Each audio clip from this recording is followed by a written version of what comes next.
আপনারা জেনে খুশি হবেন যে আজকে পবিত্র জুমার দিনে কোটি কোটি মানুষের হৃদয়ের স্পন্দন আল্লামা মামুনুল হক সাহেব, তিনি আজকে মুক্তি পেয়েছেন। সকলে বলেন না আলহামদুলিল্লাহ। আমাদের উস্তাজ, আমাদের মাথার তাজ, কোটি কোটি মানুষের হৃদয়ের স্পন্দন শাইখুল হাদিস ইবনে শাইখুল হাদিস আল্লামা মামুনুল হক সাহেব, সকলে বলে আলহামদুলিল্লাহ। আলেমদের স্থান কি কারাগারে না বাহিরে? কোথায় মানায় আলেমদেরকে বলেন?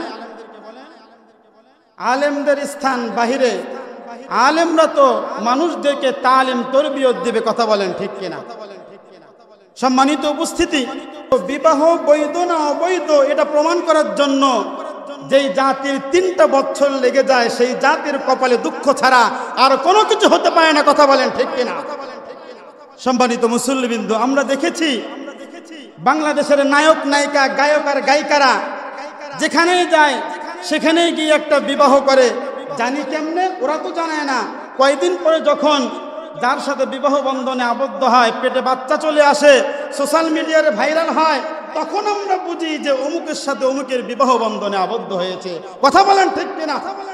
অথচ কোনো নায়ক আর গায়ককে আজ পর্যন্ত দেখলাম না তাদের কাছে গিয়ে বলল আপনাদের কাবিননামা দেখান, কথা বলেন ঠিক কিনা? দোষ কোথায়? উনি আলেম, উনি আলেম, উনি ধর্ম প্রচার করে, উনি রসুলের বাণীগুলোকে মানুষদের সামনে প্রচার করে, এটাই ওনার সবচাইতে বড় অপরাধ, কথা বলেন ঠিক কিনা? সম্মানিত উপস্থিতি, একদিন আসল বিচার হবে, আসল বিচার একদিন হবে। ভিডিও ফুটেজ যেরকম ভাবে দুনিয়াতে মানুষ সিসি ক্যামেরা বসিয়ে রাখে, আল্লাহ পাক রব্বুল আলামিন একই কায়দায় ভিডিও ফুটেজ সবগুলো সংরক্ষণ করে রেখেছেন, কথা বলেন ঠিক কিনা? আমরা দোয়া করি আল্লাহ পাক রব্বুল আলামিন যেন এই দুনিয়ার মানুষদেরকে যারা সমাজ পরিচালনা করতেছে, আল্লাহ পাক রব্বুল আলামিন তাদেরকে হেদায়েত দেয়, সকলে বলি আমিন।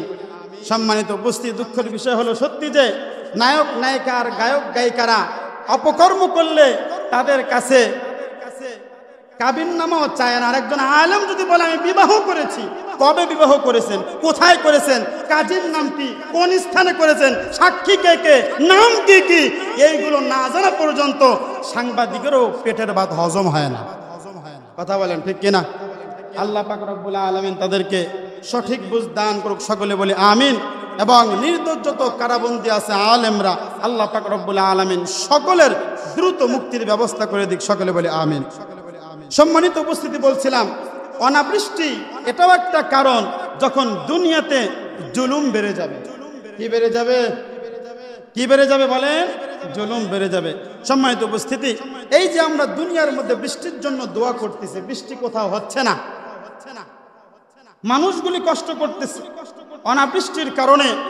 আবার যেখানে বৃষ্টির দরকার নাই সেখানে আবার বৃষ্টি হচ্ছে, যেখানে পানির দরকার নাই সেখানে পানি দিচ্ছে, আর যেখানে পানির প্রয়োজন সেখানে পানি নেই।